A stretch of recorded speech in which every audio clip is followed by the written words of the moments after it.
what's going on, everybody? Welcome back to the Chasing Dreams podcast with Charlie and Justin. We are on episode 81, and we are coming at you on a beautiful, gorgeous, and warm Saturday evening. Yes, it is incredibly warm. Dude, it like crept up near 90 today, I think.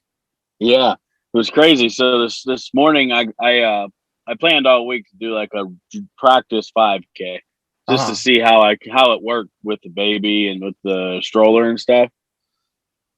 And so it was good, but I got up at 8 o'clock, right? I got ready to leave the house at 8 o'clock to go and do it. And before I got her dressed and ready to go, I walked outside because I was wondering, it's been chilly in the morning, all week. Yeah. And I was like, man, she's got a little cold. So I was like, man, should I put a hat on her or not? I walked outside and I was like, nope, it is summertime. Yeah, I was out about trying to think about 4:30 today, in the morning, of course. And Yes. when I stepped outside first thing in the morning, I mean, it was already felt like it was midday. Obviously, right. Sunlight, but it was super warm. So that's obviously very welcome. And I think that it's supposed to maintain throughout the next couple of days. I actually, truth be told, I have a little bit of sunburn on my arms. I spent a decent portion of the day outside, doing a couple different things. I was at a graduation party and had a softball game for 3 of the girls I train, and I had a baseball game for 2 of the boys that I train. So spent a nice little chunk outside, got a little sun, and all overall a very enjoyable day. Yeah, I'd like to say I think I spent over 90% of my day outside today. Started out doing that 5K this morning, and it was just 5K distance, obviously. And it went well. It's a lot different pushing a stroller than being by yourself and being able, to pace it. It's a little different, but right at an hour, so that's not bad considering I had to stop and feed her in the middle. So race day, I got to remember to feed her right before we go. But and then we went to a craft show, which I love that we've lifted these COVID guidelines, and people are being able to get back to their life, because it was nice to be able to go to the park and see all these vendors set up and trying to sell their homemade stuff. It was welcoming. It's so crazy because it's almost surreal now that we're like resurfacing to some degree of normalcy. Like I remember like last week, for example, when I was in Virginia Beach for our national duel tournament for our wrestling team, I'm walking around and there's not a soul that has a mask on. And I'm not just talking about on the beach. I'm talking about restaurants, different stores, anywhere you went, there was not a single person with a mask aside from like the workers. And then flash forward to today, I was actually having a conversation earlier today with 2 of the girls that I train. I was talking to their mother and I said how thankful I was that sports are back to normal. Like you have attendance, you don't have to wear a mask because it's obviously being outside, and it just feels like the old cliche, it feels good to be home. Like it feels like everything's kind of starting to again regain some sense of normalcy. So I'm pretty pumped up about that too. So we got nice weather, we got things going back to normal. I mean, what's there to really complain about at this juncture, Right, exactly. So it's awesome. I spent my day, like I said, being productive. One of the things that I was thinking about as the day goes on is, we talked about it before, and I continue to like impress myself, I guess, for lack of a better phrase. I continue to impress myself with how much I'm capable of doing if I put my mind to it. And I don't mean in the sense of like, because typically when you hear that reference, you like think about pushing yourself to like a physical limit, so like I'm pushing myself, my mind can supersede what my body is capable of by pushing it even further. So like it's really predicated on the mind. So it's not just the physical aspect for me. Like I think about it with like scheduling, because that's a big component of what we talk about. It's like time management and being able to allocate your 24 hours appropriately. And the reference that we've used in the past, specifically with me, would be talking about like my training and my clients. Like I said at one point, I could never have any more clients than I do now because I'm so busy. And then a couple months later, I would have added like 10 more by that point, cumulatively. And then I said, there's no way I could have any more. And then another couple months go by and you add another 10, and then another 10, and then another 10. And it's like, I'm thinking about the course of my day, wake up at 4:30, I'm going, or before 4:30, I'm out of the house at 4:30, going to the gym super early. One of the workers at the desk was gracious enough to open it up early for me and my crew. So we got a lift in. We didn't really get all of it completed before the gym opened, but regardless, I'm getting part of my lift in before the gym opens.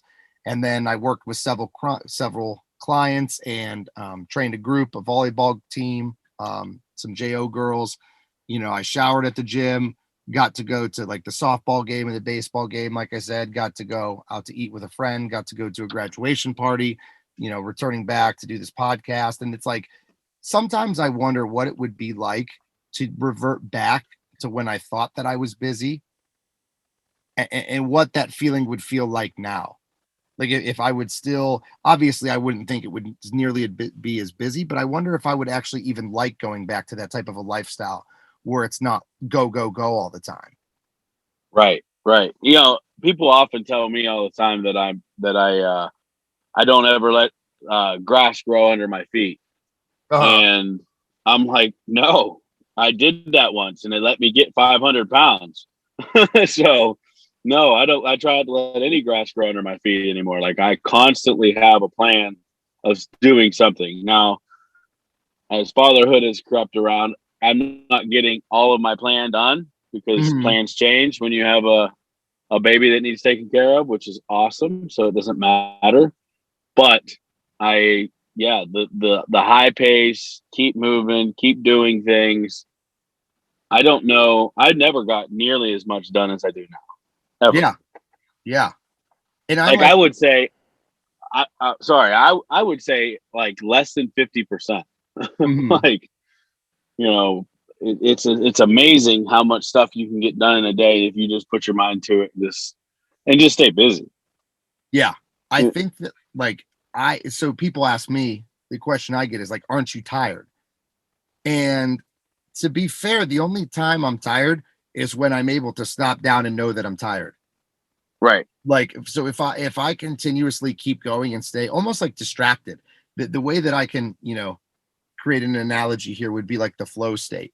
So you talk about like the flow state, in competitive sports. So like for me growing up as a basketball fan, sometimes you get in this flow state where you can't miss and everything just feels so right throughout the course of a game.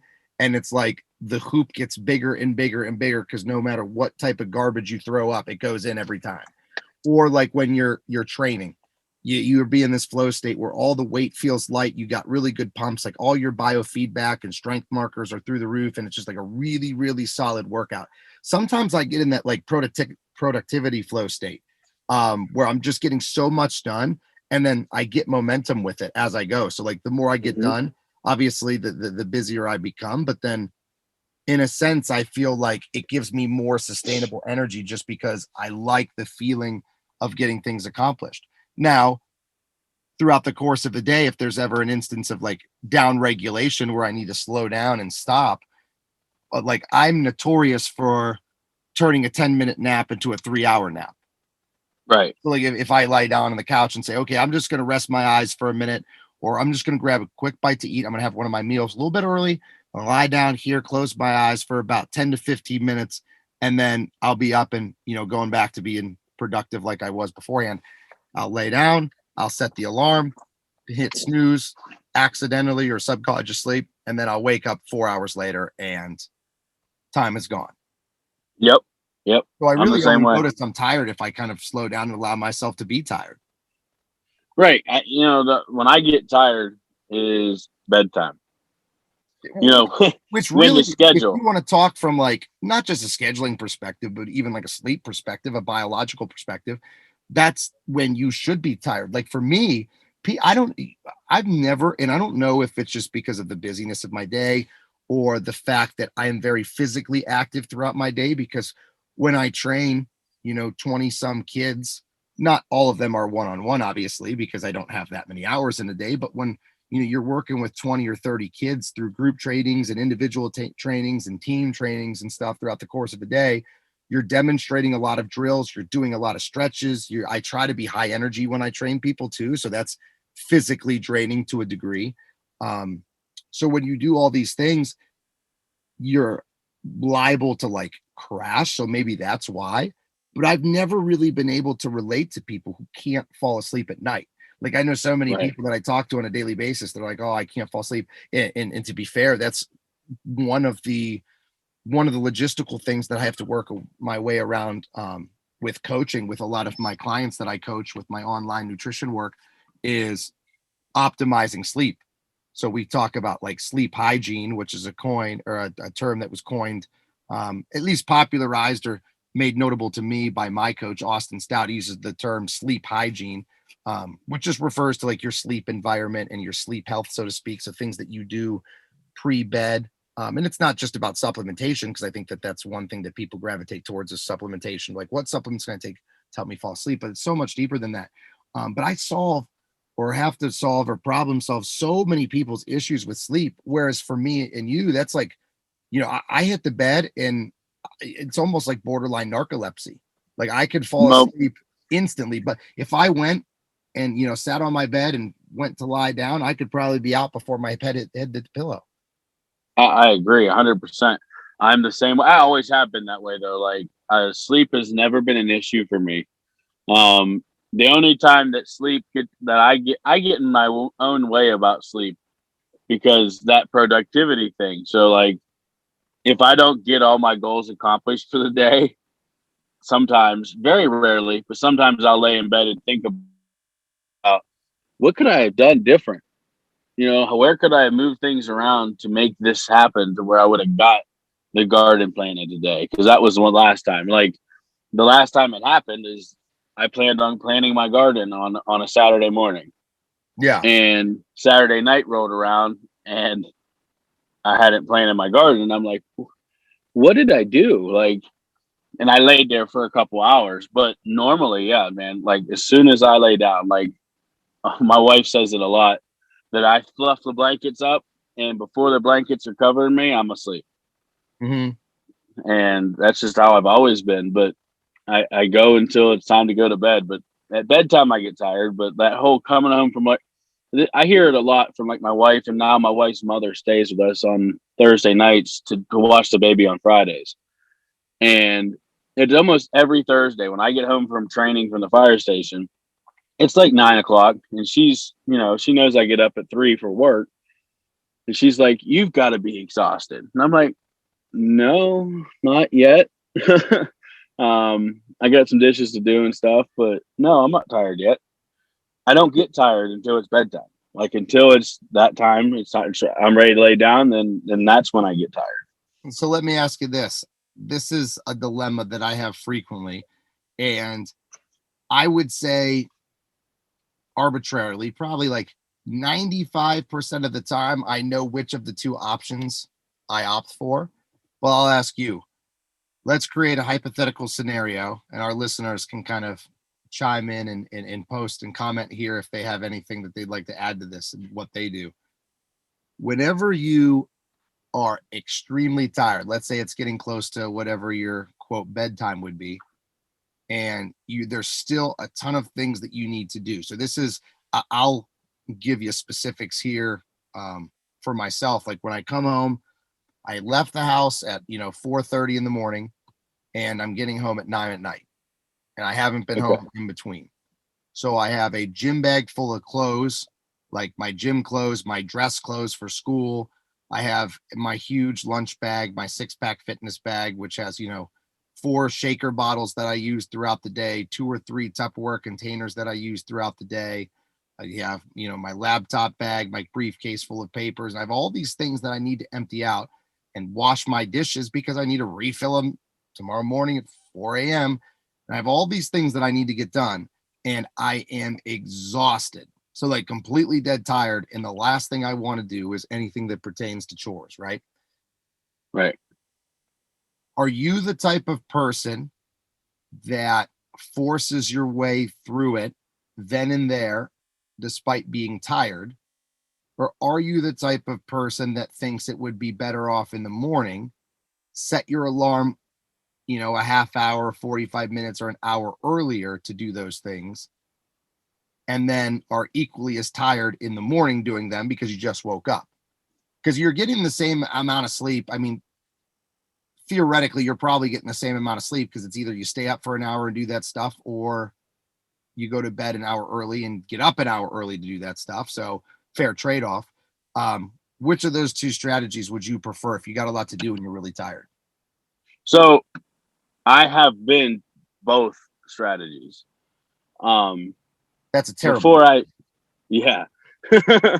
So before I changed my life and decided that fitness and health and myself was more important. Oh, this is the better answer. Now we're getting, see, I didn't know if you were going to quantify it. I thought you were just going to say, yeah, I do kind of both. But now that you're explaining that you were heavily on one side and now you're probably heavier on the other, now we're getting somewhere.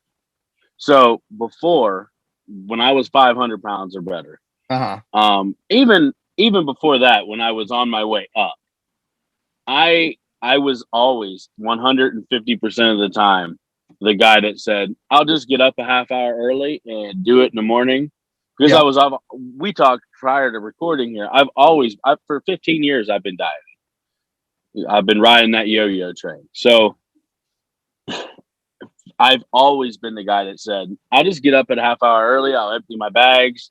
I'll pack my lunch and I'll just do it in the morning because I'm so tired. I got to get some sleep now or it's going to be haphazard, right? Mm-hmm. It's not going to be 100%. So I'll just do it in the morning. But the problem is in the morning, I know that if I get up at 4:30, I can throw my clothes on and run out the door and I can be at work by 5. Yeah. And that's what I would do every single time. So it's just one meal. It's just one day. That would be the answer. Like, hey, do you get your stuff done beforehand or do you get your stuff done after? The real answer, at least initially for you, was neither. You opt for it in the morning, but you don't get it done either way. Right. Exactly. I never got it done. So, and I tend to lean towards most humans won't do it. Right. Like, yeah, I think most people have a biological clock. They know, even though they use an alarm clock, because most people have to rely on an alarm clock to wake up. But you have that biological clock. You pick your phone up. That's why the snooze button exists. You can hit that 4 times and still get up and go to work. Absolutely. So, and everybody's got all those items timed out in their head. They know exactly how many times they can hit snooze. They know the exact time that is the latest they can get out of bed and still shower. They know the latest that they can get out of bed if they don't shower. Yep. And they don't pack a lunch, or they just physically grab their stuff quickly and go as fast as they can to school or to work or to wherever. Yep. They got all these different, like, even for me, like when I drive somewhere, like I have these mile markers like picked out that I know if I'm at this part in the drive at this time, I'm making good pace or whatever. So when you know all those things, it becomes really, really easy to convince yourself not to do what you're supposed to do when you need to do it, because right. And it's the proverbial diet starts Monday mentality. Like, for those of you that don't know or haven't listened to the podcast frequently enough, Justin and I always use this reference. We always talk about diet starting Monday, because that's this saying or this phrase that everybody throws out there that is what it is it's not just talking about diet, even though that's a large part of it. People have this mentality of putting off what they should do now. They put it off to a later date, and that sometime, like we talked about last week, that someday or sometime never happens for them. They'll just say, oh, diet starts Monday, and Monday rolls around and they won't really get to it. If something's important to you, you'll do it now. So most people, like you said, Justin, I don't know if it's human nature. I mean, I guess it is human nature, like aiming or gravitating towards comfort, but most people will put things off, but then still not do them. I actually do that as well. I put things off till the morning, which sounds weird because I'm not really a procrastinator per se, but I'm also to the point in my life where I've had enough experience to where I'm disciplined enough to actually get up and do them. So like if I normally get up at 3:45, but I have to wash some dishes and take care of all these issues beforehand, I'm disciplined enough that when my alarm goes off at 3:15, that I'll actually get up at 3:15. Now, I would say that with, a pretty high degree of a success rate. I'm not going to say it's like 100% because obviously I don't do anything at 100%. So there are times when I sleep in, but I would say that the majority of times when I'm tired, I opt to do things in the morning. When I wake up in the morning, I immediately regret doing that because I'm equally as tired, if not more so. But Right. I'm to the point in my life where I can actually focus and get those things done then. Yeah, you and me both. I mean, that's the reason, like, not to go down a wormhole, but that's the reason why, like, in the summertime, I don't typically wear sunscreen. Uh-huh. Because I rely on my body to tell me, hey, you're getting burnt. You need to get out of the sun. You know what I mean? So, like, the same thing. Like, I rely on my body so heavily now. Like, I feel sluggish. What am I doing different? Or it's time to go to bed. Like, you're done. Like, the day's over. It's time to go to sleep. Yeah. So I do the same thing. Like, I try to rely on my body to tell me when and where and what to do. Like with running, as much as everybody knows that listens all the time how much I love to run, my body over the last year has been telling me not to, so Mm-hmm. I haven't been. But it's like it's hard for people. It's hard. It was hard for me for the longest time to listen to my body and do what I'm supposed to do.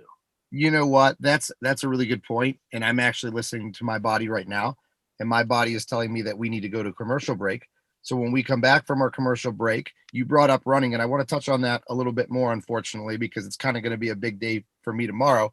So let's listen to Yeah. our bodies. Let's take a commercial break and we'll talk more when we come back. As listeners of the Chasing Dreams podcast, we know that you demand the highest quality at all times. If you're interested in quality, look no further than Beast Mode Baking. Beast Mode Baking aims to bring the highest quality, creative, and of course delicious baked goods to your home with nationwide shipping. All orders need to be pre-ordered to ensure they're packed fresh and shipped out to you as soon as possible. Beast Mode Baking offers a flat rate of $15 for shipping due to the size and weight of the cookies and doughs. So if you're interested in Beast Mode Baking, please contact CEO Shannon Knorr. That's at SKNORR13 on Instagram and order your delicious baked goods today, because every time you support them, you're supporting the podcast as well. And we are back from our commercial break. Okay, so prior to the break, Justin, we were talking about a whole bunch of different things. We talked about sleep and the importance of it and kind of some strategies for navigating work that needs to be done when you're tired, like kind of before and after. And then you brought up running at the end there. And tomorrow is a day that and actually, it's kind of unfortunate now looking in hindsight because I am very ill prepared. But several weeks ago, probably about 2 months ago, I think roughly, I want to refresh everybody kind of on this backstory. So I'm going to go on this brief monologue here. A couple months ago, probably about 2 months ago, Josh Morosi, who was a former guest of the show, multi world record holder, one of the pound for pound greatest power lifters to ever live. I think he holds, or at one point held 13 world records. It was upwards of near 20 world records, more than a dozen, regardless, in multiple lifts and multiple categories. I think his best squat was well over 600 pounds at 138 body weight, 139 body weight. The kid is just an unbelievable physical specimen, an unbelievable person as well. So you and I had him on the podcast. He was a good friend of mine, actually. Prior to us interviewing him, he and I had like a history together that went back several years into college. And he texts me, and he's a good friend of mine who I stay in contact pretty frequently, admittedly not as much as I should, but like, let's be honest, what friends do we stay in touch with as much as we should, Mm-hmm. But Josh reached out to me and said, hey man, need you to call me when you get a chance. And when Josh and I communicate, it's usually just like a Snapchat thing or a text thing or whatever, it's never really like talking on the phone that much unless like he's in town or I'm down his way and we plan on meeting up or whatever. So I thought, oh, I wonder, if he's back home, if he wants to meet up, if he's going to be in town or whatever. So I message him, and immediately I knew this conversation was not going to go where I wanted it to go. So Josh calls and he goes, hey, he said, I got an idea for the podcast.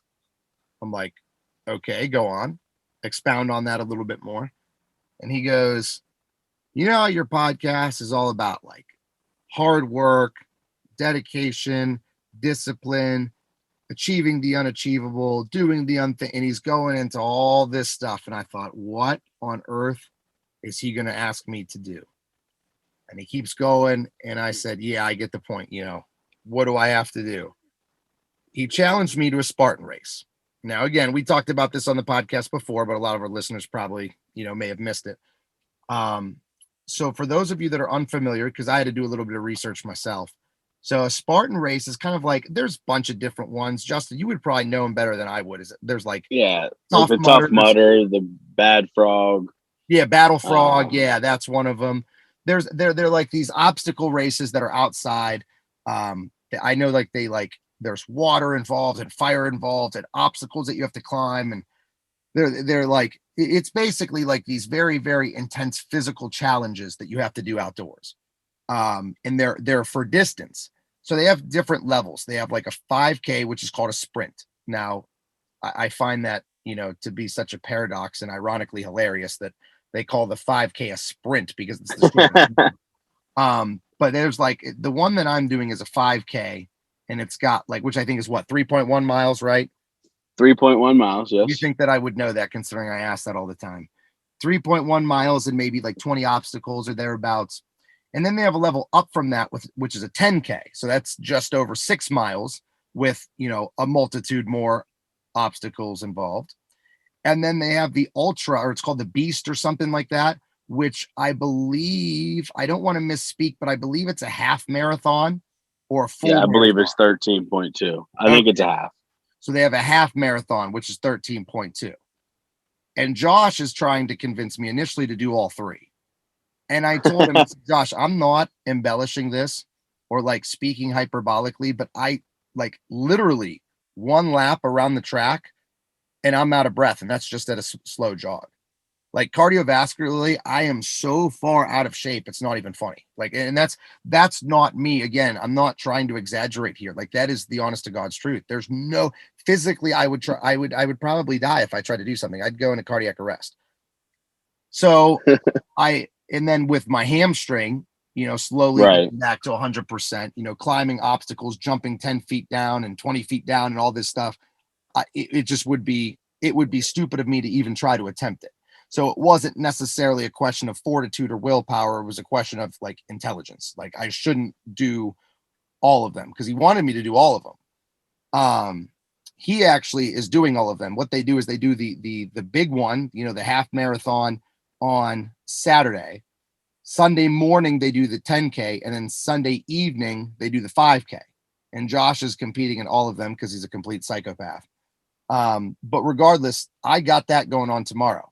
Now, I remember when I brought it up on the podcast, I said to you and to the listeners that I was going to like start trading for it. And I Yeah. want you to venture a guess as to how much training I've done for it up until this point, aside from my normal lifting, which I would do anyway. Um, I'm gonna say you probably didn't lace the tennis shoes up and do a whole lot of running That would be accurate. In fact, I don't wear shoes ever.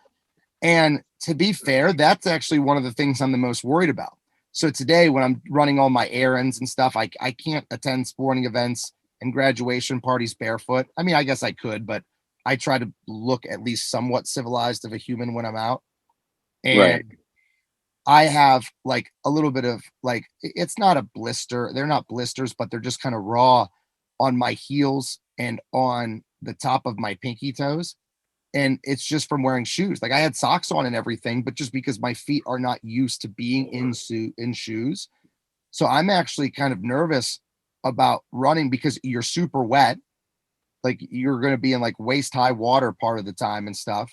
And there's going to be mud and sediments and all this stuff that like Josh said that he's got blisters on his feet. Now, granted, he's did a half marathon where I'm only be doing a 5K. So he's got, exponentially more miles under his feet than I do, or than I will. Um, Right. but that's one of the reasons I'm like kind of like, oh boy, how am I going to go about this? So I got to make sure that I have nice socks. Someone recommended too, I heard to put Vaseline on your feet underneath your socks, to help That might. hydrate and Yeah. moisten and lubricate, so to speak, the foot area. I don't know how beneficial So, that's going to be. I'm sure it can't hurt, but do you know the course? Is it on the road at all? no idea. No clue. So I'm wondering if it's all completely off road, right? Like Which I in the believe it grass. is. Yeah, I believe it's all Yeah. off road. Yeah. So, I mean, I know from knowing you, I mean, you can wear shoes or not wear shoes like outside and walk in the grass and, hike and all that stuff. So I contemplated it because I Yeah. know that you're thinking what initially what I thought is I just won't wear shoes. But Yeah. the obstacles, I don't think you can navigate them without shoes because like some of them are wooden boards that you're climbing up Yeah. and you could splinter really, really bad. Hmm. I know that it's like rocky terrain and like hills and stuff for part of it. Yeah. So I don't know specifics, but in like the registration stuff, like they send you like the things that you need to bring and some items to make sure that you have with you. And they always talk about trail shoes or good shoes with solid soles.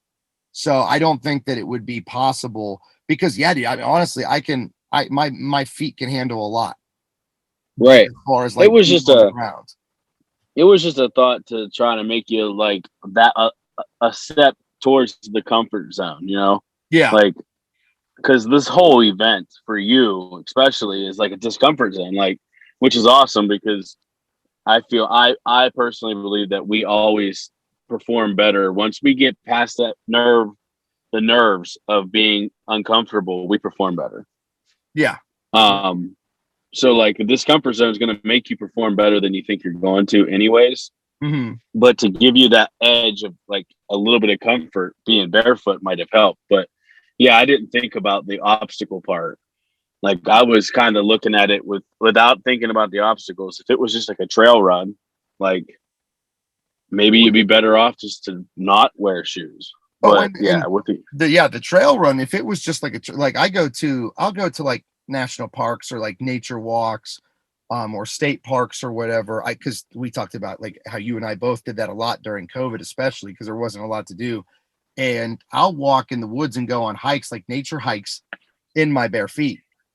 And yeah, one of the things that I point out to people because I'm like very, very proud of my accomplishments in this area is how nice my feet are because yeah, people just assume and rightfully so that my feet are disgusting because I'm constantly barefoot. I'm like I'm able to like run on sharp or walk on sharp things and but my feet themselves are number one, the bottoms are not calloused over like you would think. I have no idea how they're not calloused over, right, but they're not. They're very, very soft. I don't know if that's just a product of like lotioning and proper skincare and good nutrition or whatever, but my feet are super soft. And then I become like anal about how I take care of my feet too, not just from an anatomical and performance perspective, but then clearly from a hygiene perspective too, because like I constantly trim my toenails. I scrub underneath my toenails. Like I will actually like even if I'm showering, I'm not one of those people just takes the bar of soap and lifts his foot up and rubs it around his foot a little bit. Like when I'm showering, I'll physically sit down in the shower with a washcloth and a bar of soap and scrub in between all my toes and the bottom of my feet. And I would have to think that I have the cleanest feet in America because there's no way that someone could have cleanlier foot hygiene than I do. And right, for me, it boils down, it's almost like a respect thing because like I'm in my bare feet all the time at the gym training clients and when I lift myself. And there's a lot of things that I do with my feet that like can come across as disgusting. And I don't even I get why people would think that. Now, again, my feet are clean, but still I would understand how it looks disgusting, especially because of how most people's feet are. But like when I'm in the gym, for example, like I'll stop dumbbells from rolling with my feet. I'll pick up things with my feet and hand it to myself. Like all these weird nuanced things that I do. And or like I'll just put my foot up on a bench. And to some people, right, oh, yeah, it's gross. Why is your foot up on the bench? And I'm like, oh yeah, I get it. Of course, my feet are sweaty. Feet are often disgusting. My feet are a lot cleaner than this bench. In fact, the reason my feet shouldn't be on the bench is not to get the bench dirty. It's probably not to get my feet dirty. right, right. But I get it. I don't know how we went on that complete tangent about my cleaning my feet. But regardless, one of the things I'm worried about for tomorrow is like blistering and stuff, because I guess it could be pretty bad. But at the end of the day, a 5K is 5K. You know, it's far for sure, but it's not like exhaustingly far, especially for Right. me being someone who's going to do it at gosh, I would say at best a moderate pace. So I'm not, entirely too worried about it, but just one of the thinking points that I had, have to, whether it's Vaseline my feet and put comfortable socks on or whatever, I'm just going to have to figure out how I'm going to do that. So, Well, basically, the only thing I can say is just from like the time that I've followed David Goggins, feet issues, being an ultra marathon runner, and a Navy SEAL and stuff. He talks about feet issues a lot, and it's just suck it up. You know what I mean? Like, this is only going to last so long, and then I can deal with it, right? And I'm yeah, not saying suck it up, but like when you feel that blister start to go, you only have X amount of miles left. Like, it doesn't matter if it's at the start finish line. You only have 3 miles left. So just get it done, and then we'll worry about the feet later, is what I would be telling myself. The same thing, like whenever I was running 5Ks all the time, especially towards the end of the season when my hip and my knee were really giving me issues, I would just keep telling myself, you got to go. Like, you just have to go, and we'll deal with that later. Like, we'll deal with that pain tonight, or tomorrow morning. And that was how I got through it. So I don't know if that would help, but yeah, and I'm I sure think it will. that's kind of like with everything in life. You just got to be able to differentiate, the difference between what you got to kind of discern between what's worth spending time trying to fix and pamper, so to speak, and what you spend time just sucking up. The Right. Because, big, like, go ahead. go ahead. I was I going to was say, just going because, to say the like, big one is like injuries, right? Like you see right. that all the time with Exactly. people. Like if they get hurt, like, okay, my knee hurts. You need to really be able to go in and itemize, where the pain is, what causes the pain, whether it is likely to be a tissue pain or a referred pain from a different area, or, a tendon or ligament pain, or what really it is, because you don't really know if this is something you suck up and push through, or if this is something you need to seek medical intervention for, or if you need to just rest it. So sometimes Right. in life, people can overanalyze one way or the other. Either they overanalyze the severity of it, and it's really just one of those suck it up situations, or they could do Right. the opposite, where they just suck it up and say it'll be fine. I just need to be, macho man here, and then that could be coincidentally enough Catastrophic. for sure. Yeah, no Yeah. doubt. Yeah. And I happen to be that guy. So, like, I, and to a fault, unfortunately, where I'll push through until it's hurt, and then I have that extra long period of time where you have to recover, and it sucks. But let's be serious. Let's be honest, right? Unless it is an actual injury, you're not going to give up anyways. Yeah. So, got to get it done. I'm You know what? excited. I can't wait to hear what it's like, because honestly, I didn't anticipate, Coach D doing a Spartan race before me, because I happen to like endurance sports, and well, you don't. Yeah, I happen to So, hate endurance sports. So it is kind of like, ironic that you and I are in this conversation about me doing this tomorrow when it should be the other way around, or you would think that it would be the other way around, but I guess life throws weird things at you. right. No, I think I hope, a little bit deep down, I hope that you find some love for endurance sports after competing tomorrow. Well, we will. I definitely have an unparalleled amount of respect for endurance sports, but the love is to be determined. So I'll kind of check Right, back right. with everybody and let everybody know how it goes. So is there anything that you want to add before we close up shop for the night then? No, man, I just nothing more than focusing on your goals, on your someday, and never quitting. Yep. Even when it gets hard, and you feel like you're not going to accomplish your goals or catch that someday dream, don't stop. Like, because that's the moment that is going to determine if you catch it or not. You know, that one time where you say, it's not worth it. That's the moment that'll determine, not just that particular moment, those moments are the ones that determine if we catch our goals, if we achieve that someday thing, you know, if the little boy inside you becomes a firefighter or not. Yep. So yeah, man, just, you know, I encourage everybody to be at the top of your game every day. And if you go to bed that night and you weren't at the top of your game today, be at the top of your game tomorrow.